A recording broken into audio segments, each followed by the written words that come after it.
तथागत गौतम बुद्ध, सम्राट, महान सम्राट अशोक,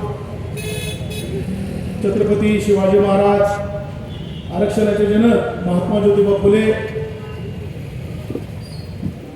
शिक्षणाचे जनक महात्मा ज्योतिबा फुले, आरक्षणाचे जनक राजश्री शाहू महाराज या मनोवादांच्या विरोधात 16 ऑगस्टला मुंबई या ठिकाणी मोर्चा काढणारे लोकशाहीर अण्णाभाऊ साठे, अहिल्यादेवी होळकर, माता रमाई, माता जिजाऊ सर्वच महापुरुषांना तसेच भारतीय संविधानाच्या माध्यमातून सर्व जाती धर्माच्या लोकांना एकत्र आणणारे तुमच्या आमच्या सर्वांचे उद्धार करते महामानव डॉक्टर बाबासाहेब आंबेडकर यांच्या विचारांना त्रिवार अभिवादन करतो।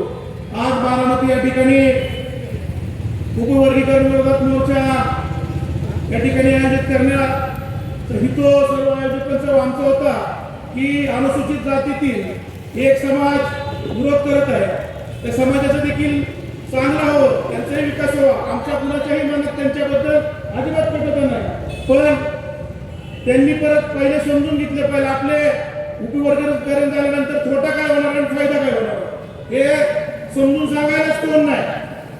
त्यामुळं त्यांच्या जरा वेगळ्या अवस्था त्यांच्या मनामध्ये निर्माण झालेल्या आहे आणि आज या विशेष करून मोर्चामध्ये सर्वच अनुसूचित जातीची धर्माची प्रमुख मंडळी या ठिकाणी उपस्थित झालेले आहे। मोर्चा घेत असताना काही लोकांपर्यंत आम्ही नक्कीच आयोजक कमी पडलो, थोडे आमच्याकडून ग्रामीण भागात असेल की प्रमुख लोकांपर्यंत आम्ही पोहोचलो नाही, पण मी तुमच्या सर्वांच्या साक्षीने व आयोजकांच्या साक्षीने काळरामजी मंगलदास असेल, विनय दामोदर असेल, अमोल वाघमारे असतील, नगरसेवक अभिजित चव्हाण, नगरसेवक निलेश मुले, आमच्या सारिका वहिनी वाघमारे, संघमित्रा चौधरी व सर्वच या ठिकाणी उपस्थित असलेले प्रमुख यांच्या साक्षीने सांगतो की याच ठिकाणी आपण थोड्या दिवसात एक परिषद भरू आणि त्या परिषदेमध्ये मातंग समाजाचे जे तज्ञ आज महाराष्ट्रावर वर्गीकरण करायला फिरत आहेत त्या लोकांना डिबेटला इथे बोलू, समोरासमोर चर्चा झाली पाहिजे।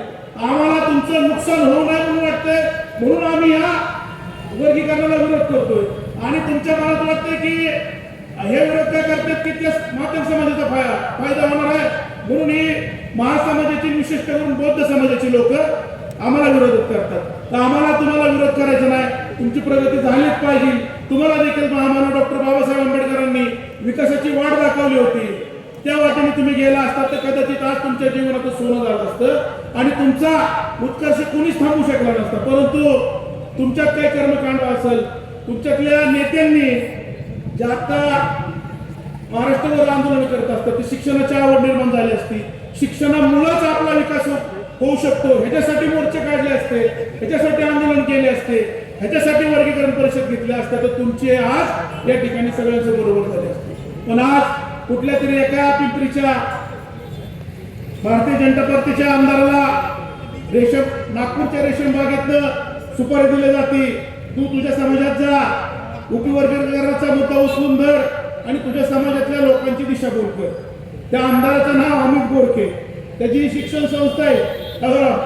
मी गेल्या 15 दिवसात त्या ठिकाणी गेलतो, त्याची शिक्षण संस्था आहे आणि तिथं काही लोकांकडनं असं समजलं 1.5 लाख डोनेशन घेतल्याशिवाय ऍडमिशन कुणाला घेतलं, तिथलीच नागरिक सांगत आणि त्याला RSSच्या लोकांनी BJPच्या लोकांनी पुढे करून या मोर्चाचं उपवर्गीकरण विरोधाच्या मोर्चाचं आयोजन करायला होतं। त्याला कुठेतरी राज्यमंत्रीपद दिले जाईल, त्याला कुठेतरी एखाद्या महामंडळ संधी दिली पाहिजे। तुझा फायदा होत असताना तू भोळ्या बाबड्या मातंग समाजाचं नुकसान करतो, ही आज या ठिकाणी या व्यासपीठावर तुम्ही ठामपणे सांगतो। बराच वेळ माझ्या समाज बांधव या ठिकाणी बसलेले, जास्त वेळ काय आपला घेणार नाही, पण या राज्याचे मुख्यमंत्री देवेंद्र फडणवीस यांनी पूर्वी 15 ऑक्टोबर 2025ला असं जाहीर केलं की मी उपवर्गीकरण लागू करणार। त्यांनी बदल समितीच्या माध्यमातून एक समिती आयोजित केली, पण ते ठामपणे सांगतात की मी वर्गीकरण लागू करणार, पण त्यांच्याकडे डाटाच नाही। जोपर्यंत त्यांच्याकडे डाटा असेल तोवर ते वर्गीकरण जाहीर करू शकतात। डाटा नसल्यामुळे फक्त मातंग समाजाची जाणून बुजून ते दिशाभूल करण्याचे काम करत आहे। तसं पाहिलं तर सगळ्यात मोठा समाज, मोठा भाव म्हणून आमच्याकडे पाहिलं तर आमची लोकसंख्या 2011च्या नुसार महाराष्ट्राची लोकसंख्या 80,06,060, त्याचा टक्का होतो 62.22 म्हणजे 13%. जे 100% आरक्षणचं काढलं त्यातले 8% फक्त महार समाजाला 2011च्या जन्मानुसार मिळणार आहे. 2 नंबरला ब मध्ये येतात मातंग समाज, त्यांची 2011ची लोकसंख्या आहे 24,88,531, त्यांचा यातला टक्का होतो 19.34, त्यांना आरक्षण मिळणार आहे 2.5%. आता मिळतंय 13%. तुम्ही शिक्षणात घेत नसल्यामुळे तुम्हाला फायदा मिळत नाही आणि त्याच्यामुळे तुम्ही वेगळं जरी आरक्षण घेतलं तरी तोपर्यंत तुम्ही शिक्षण घेऊन तुम्ही शिक्षण घेत नाही, शिक्षणाची मार्ग निवडत नाही. फुले शाहू आंबेडकर लोकशाही अण्णाभाऊ साठेंनी तुम्हाला जो मार्ग दाखवलेला आहे त्या मार्गाने जोप नाही तोपर्यंत हे तुम्हाला 2.5% दिले काय, 5% दिले काय, 10% दिले काय, आरक्षणाचा फायदाच मिळणार नाही. आणि 3 नंबरला येतात म्हणजे चर्मकार समाज, त्यांचं 2011च्या जन्मानुसार 14,11,072 एवढी त्यांची लोकसंख्या आहे. त्यांचा 10.97%, त्यात त्यांचा वाटा येतो, त्यांच्या वाट्याला आता 1.5% येते. तसं पाहिलं तर या चर्मकार समाजाचे मोठे मोठे अधिकारी मोठ्या मोठ्या पोस्टवर आहेत हे नागपूर त्यांचा देखील लोकसंख्या आहे. उर्वरित ज्या 56 जाती आहेत म्हणजे माझ्या काटिक समाजाच्या असतात, भोला समाजाच्या असतात, मेहतर समाजाच्या असतात, माझ्या मानगावडी समाजाच्या असतात किंवा अन्य ज्या लाभापासून वंचित असलेल्या त्या 56 जाती आहेत, सर्वांची लोकसंख्या होती 9,61,117. या सगळ्या आरक्षणाचा त्यांना फायदा मिळणार आहे 7.74% म्हणजे 1%. आता सगळ्या आरक्षणाचा 13% पैकी फायदा मिळत असं सर्वांना समान मिळतो. जो शिकवून ते पुढे जाईल, जो शिक्षण घेणार नाही तो माघार आहे. आता माझ्यासारखा कार्यकर्ता शिकलाच नाही, काळुरंबी शिकला नाही, अभिजित चव्हाण असतील किंवा अन्य बरेच ते सारेगावडे असतील, अंगणवाडी बरे असतील, निलेश पायगुले असतील, सोमनाथ गाजेकसे असतील. आम्ही शिक्षण घेतल्यामुळे कुठल्या अधिकाऱ्याच्या पोस्टवर जाऊच शकलो नाही. पण चळवळीत काम करलो, बाबासाहेबांचे विचार कळाले, चळवळ कळाल्यानंतर आज या ठिकाणी मी जे तुमच्यासमोर बोलत आहे, माझं शिक्षण बघितलं तर 4थीच होतं. माझ्या घरची परिस्थिती हलाखीची असल्यामुळे मला शिक्षणच घेता आलं आणि ही तिथं जी बोलतोय ती फक्त महापुरुषांच्या विचारावर मी चळवळीतपणे काम केल्यामुळे मी इथं बोलतो. मी सगळेच म्हणजे काळावर मी त्याला वर्ग मित्र काळवंगाला माझ्यापेक्षा जबरदस्त शिकले, पण मी 7वीच आहे. आणि निवडून आल्यानंतर क्रमला बरेच तक्रारी प्रयत्न झाले की 4थी पास कसा. आता छत्रपती शाहू हायस्कूलला 5वी नंतर शाळा आहे, हा 4थी पास कसा, तिथं 4थीची शाळाच नाही. मग काही अमरावतीले RSSचे एजंट ह्याचं पद कसं घालवायचं ह्याच्यासाठी जिल्हाधिकारी यांच्याकडे तक्रार केली. म्हणजे RSSचा चंद्रमंडळचा मेन हेडक्वार्टर, त्याच्या अलीकडचा विहिरीपासला RS नागपूरच्या रेशन मागितलं मेन वाढवा करणारा केला तो मला लोकसंख्या असेल तर मी भरतो देणार, त्यामुळे ती मांडून घरी आहे. आणि ह्यांनी मिळून माझ्या विरोधात जिल्हाधिकारी यांच्याकडे तक्रार केली. त्यामध्ये माझे सहकारी नगरसेवक बिरजू मांढरे यांची तक्रार केली की आमचं शिक्षण कमी असताना ह्यांनी काय केलं. मग त्याला मी सांगितलं की मी तिथं 5वीत गेल्यानंतर पासच झालं नाही, आमरात काळाराम आमचं सगळं असताना आम्ही शाळेत कधी बसलोच नाही तर पास होणार कसे. पण बाबासाहेबांच्या विचारांवर, बाबासाहेबांनी दाखवलेल्या मार्गावर आम्ही चळवळीत काम करत गेलो. मोर्चा असतील, आंदोलन असेल, जिथं जिथं अन्याय होईल तिथे संघर्ष करत गेलो. आम्ही मागं पुढं काही पाहिलंच नाही. त्याच्यामुळं आज आम्हाला समाजाच्या जीवावर आम्ही त्या चळवळीच्या वाटेने गेलो, त्यामुळे आम्हाला हे आजचे दिवस आलेले. आणि नंतर ते खोटी तक्रार केल्यामुळं मी मग YCM मध्ये ऍडमिशन घेऊन 13वी पर्यंत पास झालो. 14वीला जाऊ दे म्हणलं, आता आपल्याला कुठे नोकरी लागायची, त्यामुळे पुढचं मी शिक्षण अजून सोडलं. मला जे पाहिलं होतं तेवढं शिकलो आणि हे शिक्षण झालं अमरावतीच्या RSSच्या किड्यामुळे. की मला आता उद्या जर 12वी पास नगराध्यक्ष जर व्हायची अनुसूचित जातीतली संधी मिळाली असती तर माझ्या अजित कांबळे कसं केलं ह्यांनीच मला ते माझा फॉर्म भरण्यापासून मदत केली आणि मी 13वी पास देखील झालो. मी कधी झालो गेले 2-3 वर्षात. मग हे अशी गोष्टी चळवळीमुळे शिकायला मिळतात. तुमचं शिक्षण काय नाही पण तुमचे विचार प्रामाणिक पाहिजे. आणि हे करत असताना आज अमित बोरके यांनी एक वेगळीच मागणी काढली की 1961 साली जी जनगणना झाली त्या जनगणनेच्या आधारे आम्हाला आरक्षणामध्ये वाटा द्या. तर त्या जनगणनेच्या आकडेवारी काय सांगतात, समाजाचे टक्के महार 33%, लोकसंख्या 56 लाख, मातंग 30%, लोकसंख्या 20 लाख, चर्मकार 23%, लोकसंख्या 12 लाख. आता त्यांच्या लक्षात आलं की आत्ताचा आपण जनगणनेचा आकडा पाहिला तर आपल्या समाजाचं नुकसान होताना दिसत आहे. मग आपण एक वेगळा मुद्दा पुढे केला की 1961 साली जी वर्ग जनगणना झाली त्यानुसार आम्हाला तुम्ही त्यात वाटा द्या. आणि हे करत असताना 1961 साली मातंग समाजाचा 30% त्यामध्ये त्यांचा टक्का होता. आता ते 2011 साली घसरून 19% झाले. आणि ह्या सर्व गोष्टीला त्यांचे जे आता असतील ना जागृत कोण आमदार असतील, पूर्वीचे मंत्री असतील, लक्ष्मण ढवळे असतील, मातंग समाजाच्या आमदारांनी त्यांचं नुकसान केलं हे कुणीही नाकार करू शकत नाही. ह्यांनी जी जागृती करायची होती ती त्यांच्यामध्ये केली नाही. आज त्यांची टक्क्याची घसरण झाली. आपला टक्का जो वाढून 56 लाख होता ते आता 2011ला 80 लाख. आता कदाचित त्याचं जनगणना झाली तर आपण 100 कोटीच्या वर जाणार. त्यामुळे महार समाजाचं बौद्ध समाजाचं नुकसान होणार नाही. पण बाबासाहेबांनी अनुसूचित जातीच्या लोकांना जेव्हा आरक्षण दिलं तेव्हा ते समाज बघून दिलं नव्हतं की सगळ्या अनुसूचित जातीला ते आरक्षण दिलं होतं. त्याला लाभ असा त्याचा फायदा सगळ्याला व्हावा त्या दृष्टिकोनातून यांनी बाबासाहेबांनी आपले सगळे 59 जाती समूह एकत्र ठेवले होते की जेणेकरून छोट्या छोट्या समाजावरती कुठल्या जातीवाद्यांची मनोवाद्यांची अन्य अत्याचार करायची हिंमत होणं ह्यासाठी बाबासाहेबांनी संघटनेच्या संविधानाच्या माध्यमातून सर्व जातीवर एकत्र ठेवले. आता हे एक विशिष्ट पक्षाला त्यांची एक वोट बँक वाढवायची, त्यांचा मताचा टक्का वाढवायचा. त्यांना माहिती आहे की महाराज आमच्याला कधीच मतदान करणार भले काय होते. इतर कुठल्या पक्षात जातील, राष्ट्रवादी काँग्रेस, आदरणीय अजितदादा गट याच्यात जातील, बहुजन समाज पार्टीत जातील, वंचित बहुजन आघाडीत जातील, भले आरपीआयमध्ये जातील, पण त्यांच्या भारतीय जनता पार्टीमध्ये जाऊन त्यांचा टक्का कधीच वाढला. म्हणून त्यांना सॉफ्ट टार्गेट कोण होतं की मातंग समाज. यांच्या शिक्षणाचा टक्का कमी आहे. ह्यांना सांगितलं का नाही तुमच्या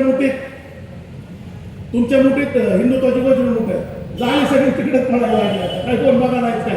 आता हिंदुत्व ह्यांच्या मुठीत आहे.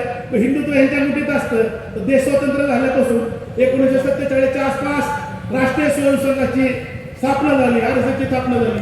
आमचा सोड बाबा आम्ही बाबासाहेबांच्या मार्गाने गेलो, पण मातंग समाज तुमच्या मार्गाने जातात, कर्मकांड करतात. मग त्यांचा विकास करायला तुमच्याकडे हात कुणी धरले होते, त्यांचा विकास तुम्ही का केला नाही. ह्यातून तुमचं स्पष्ट दिसते की तुम्हाला समाजामध्ये तीड निर्माण करून तुमची राजकीय पोळी वाजायची आहे. तसं पाहिलं हे शक्य होऊ देणार नाही. आम्ही वाटतं ते संघर्ष करण्याची तयारी आहे. आणि येणाऱ्या काळात या महाराष्ट्राचे मुख्यमंत्री देवेंद्र फडणवीस साहेब, केंद्रात देखील नरेंद्र मोदी यांची सरकार आहे आणि त्यांना वाटलं जातं मला मातंग समाजाचा विकास करायचा आहे. आम्ही अनुसूचित जातीतल्या 58 जातीविरोध अजिबात करणार नाही. मातंग समाजाचा टक्का घसरलेला शिक्षणात, नोकरीत, त्याच्या आर्थिक परिस्थितीत आम्ही देखील मान्य करतो. तर त्याला महार जबाबदार नाही किंवा खाटीक जबाबदार नाही किंवा चर्मकार जबाबदार नाही किंवा अन्य जाती मेतर जबाबदार नाही. ह्याला जबाबदार असेल तर तुमचं शिक्षण असतं. तुम्ही जर शिक्षण घेतलं असतं मेरिटवर त्या ठिकाणी नोकरी मिळते, शिक्षणात आरक्षण मिळतं, त्याच्यापासून तुम्ही लांब राहिला. आणि खऱ्या अर्थानं तुम्हाला जर फडणवीस साहेबांना वाटत होतं की या आता मातंग समाज तुम्हाला भलंच करायचंय तर 24 लाख लोकसंख्या 2011च्या जनगणनेनुसार आहे. तुम्ही एखाद्या विशेष महामंडळ काय पण त्याला तुम्ही महामंडळ स्थापन केलंय पण त्याला तुम्ही निधी देत नाही. गजानन गायकवाड यांनी काही गोष्टी सांगितल्या त्या निधी संदर्भात. तुम्ही एक विशिष्ट तरतूद करून 24 लाख ज्या माझ्या मातंग समाजाची लोकसंख्या आहे प्रत्येकी कुटुंबाला, प्रत्येक व्यक्तीला 10 लाख रुपये बिनव्याजी द्यावे. परत त्यांच्याकडनं टप्प्याटप्प्याने एक हप्त्याने फेड करून घ्या. आणि काही जास्त रक्कम तुमच्यासाठी किरकोळ आहे. 24 लाख लोकसंख्येच्या आधारे 10 लाख गुणिले केले तर साधारण 2,40,00,000 रुपये होतात. हे तुमच्यासाठी देणं अतिशय किरकोळ बाब आहे. का तुम्ही केंद्रात तुम्ही आणि राज्यात तुम्ही देऊन टाका ना 10 लाख रुपये सगळ्याला. करा ना तुम्ही ह्यांची प्रगती, ह्यांना व्यवसाय मजबूत करा, ह्यांना आर्थिकदृष्ट्या सक्षम करा. पण तुम्ही तसे करणारच नाही. महामार्गाची भांडण लावून द्यायची. अनुसूचित जातीची जी लोकसंख्येने कमी असलेली लोक आहेत त्यांच्यावर कशा पद्धतीने अत्याचार करायचा हे तुमचं षडयंत्र आहे. सगळ्यांनी आता यांच्या बाकीच्या लक्षात मातंग समाजाच्या लक्षात आलं पाहिजे. आणि जाता जाता एवढं सांगतो की आपण बऱ्याच वेळ या ठिकाणी थांबलेलं मी जास्त वेळ घेणार नाही. या येणाऱ्या काळात या सरकारचा कुठलाच डाटा शिल्लक नसताना जोपर्यंत जनगणना होऊन डाटा जाहीर होत नाही, ज्याच्या डाट्याप्रमाणे मग कळणार नाही की नवबद्ध महारांची लोकसंख्या किती, मातंग समाजाची लोकसंख्या किती, चर्मकार समाजाची लोकसंख्या किती, अन्य खाटीक समाजाची असेल, मेहतर समाजाची असेल, वाल्मिकी समाज असेल, मांगारोडी समाज असेल, की अनुसूचित येणाऱ्या सर्व समाजाची लोकसंख्या किती, तोपर्यंत देवेंद्र फडणवीस असो किंवा या देशाचे पंतप्रधान नरेंद्र मोदी असो हे देखील वर्गीकरण करू शकत नाही. त्याच्यामुळे फक्त जाणून बुजून तेढ निर्माण करण्यासाठी या गोष्टी या ठिकाणी ते करत आहेत. आणि मी या बळजबरीने लागू केलेल्या किंवा लागू करत असलेल्या उपवर्गीकरणाचा मी जाहीर असा या ठिकाणी बारामतीतील सर्व समाज बांधवांच्या वतीने या ठिकाणी निषेध करतो. आणि येणाऱ्या काळात आपण सर्व मिळून या महाराष्ट्रातील जेवढे मातक समाजाचे वैचारिक शिकलेले बरं का, सचिन साठे माझ्या दृष्टीने वैचारिक नाही, आपला बी जरी राजू साठे असेल तो बी वैचारिक नाही, आणि ह्या दोन भांडवळात मी महाराष्ट्रामध्ये तीन निर्माण दोन्ही बी आमचा बी तुमचा बी, मी एकाला बोलत नाही. त्या दोनांचे आहे कुठल्या ठोस मुद्द्यावर बोलत नाही. एक मागताय म्हणला तर दुसरा काहीतरी त्याच्यावरती वेगळं कमेंट करतोय, समाजावरती नियुक्त करतोय. पहिले ह्या दोन सचिन साठे आणि राजू थेटे ह्या दोन अविचाराच्या लोकांना समाजातील दोन्ही समाजाच्या लोकांनी बाजूला ठेवा असं मी या ठिकाणी जाहीर अशी मागणी करतो. आणि पुन्हा एकदा उपवर्गीकरण लागू करत असलेल्या फक्त देवेंद्र फडणवीस साहेबांचा मी निषेध करतो. आता आदरणीय अजितदादा सरकारमध्ये असताना आम्ही एक शिष्टमंडळ सर्वच होतो, त्यामध्ये एअरपोर्टला भेटलो होतो. दादांनी आम्हाला सांगितलं होतं की मी वर्गीकरणाच्या बाजूने नाही, मी वर्गीकरणाला माझा पाठिंबा नाही. आणि या ज्या सुप्रीम कोर्टाने जो निर्णय दिलेला आहे वर्गीकरणाचा, त्यामध्ये मी सगळ्यांचे जजमेंट वाचून पाहिलं तर त्या फक्त सरन्यायाधीश भूषण गवई यांच्या फक्त स्टेटमेंटमध्ये तो उल्लेख आहे. आणि त्याच खंडपीठातील एक न्यायाधीश न्यायमूर्ती बेला त्रिवेदीजी यांचं म्हणणं आहे की महाराष्ट्र शासनाला असू द्या किंवा राज्य शासनाला उपवर्गीकरण करण्याचा अधिकार आहे. हे कोण सांगतं? त्याच खंडपीठातले त्याच बॅचचे न्यायाधीश सांगतात. तसं पाहिलं तर 20 वर्षापासून हा लढा चालला होता. सुप्रीम कोर्टामध्ये 5 न्यायाधीशाच्या खंडपीठाने निकाल दिला की उपवर्गीकरण करण्याचा अधिकार हा फक्त केंद्र शासनाला आहे, राज्याला. हाच निकाल मनुवादी विचारसरणीचे काही लोक केंद्र सरकारने त्या बॅचमध्ये म्हणा की त्या खंडपीठात आणले आणि 5 खंडपीठांनी जो निकाल दिला त्याला 7 खंडपीठाच्या न्यायाधीशांचं खंडपीठ लागतं. ते 7 खंडपीठाच्या न्यायाधीशांनी 1 ऑक्टोबर 2024ला हा निकाल दिला की वर्गीकरण करण्याचा अधिकार राज्य शासनाला आहे. त्या ठिकाणी क्रिमिनल लावायचा अधिकार राज्य शासनाला आहे. ज्याप्रमाणे ओबीसी समाजाला 8 लाखाचं उत्पन्न असेल तर त्यांच्या मुलांना क्रिमिनल लावल्यानंतर शिक्षणात म्हणा नोकरीत म्हणा अधिकारी मिळत नाही, तसंच अनुसूचित जातींना 8 लाखाच्या क्रिमिनलची 8 टाकल्यानंतर कुणाला त्या ठिकाणी मुलांना वाढायला पुढच्या पिढीला त्या आरक्षणाचा लाभ मिळणार नाही. हे षडयंत्र जाणून केलं होतं आणि हे शक्य होऊ शकत नाही. या मोर्चावर जाऊ नका. या ठिकाणी मोठी परिषद थोड्या दिवसात होणार आहे आणि येणाऱ्या काळात हा लढा सर्व बारामतीकरांच्या वतीने आपण महाराष्ट्रावर पेटू आणि आपल्या मातृ समाज असू दे किंवा अन्य समाजाला कुठला त्या ठिकाणचा अन्याय होऊ देणार नाही एवढी त्या ठिकाणी आपल्याला ग्वाही देतो. आणि या ठिकाणी जाता जाता एक आवडून गोष्ट सांगतो. अनुसूचित जातीचे एकूण 30 आमदार आहेत. त्यापैकी 9 आमदार बौद्ध समाजाचे आहेत, चर्मकार समाजाचे 5 आमदार आहेत, मातंग समाजाचे बी 5 आमदार आहेत. उर्वरितच्या 29 जागापेक्षा 10 आमदार जे आहेत ते मग ते खाटक समाजाचे असतील, ढोल समाजाचे असतील, मेहतर समाजाचे असतील, अन्य समाजाचे असतील, हा जो तुम्हाला वाटा मिळतोय का नाही, आज वर्गीकरण करते शिक्षण नोकरी, उद्या अशी मागणी होईल की मग राजकीय बी करा. हा सगळ्यांचं राजकीय स्वातंत्र्य हिरवून घेणारा, बाबासाहेबांच्या जे संविधान दिलेलं आहे त्या संविधानाला तडा निर्माण करणारा हे असा निर्णय देवेंद्र फडणवीस सरकार म्हणजे फक्त देवेंद्र फडणवीस साहेबांचा आहे. दोन्ही उपमुख्यमंत्री कुठेही जाहीर बोलत नाही. आणि जाता जाता आपल्याला ज्या वर्गीकरण या ठिकाणी लादण्याचं काम देवेंद्र फडणवीस साहेबांनी केलेलं आहे त्यांचा मी जाहीर असा निषेध करतो आणि या ठिकाणी थांबतो. जय भीम, जय भारत.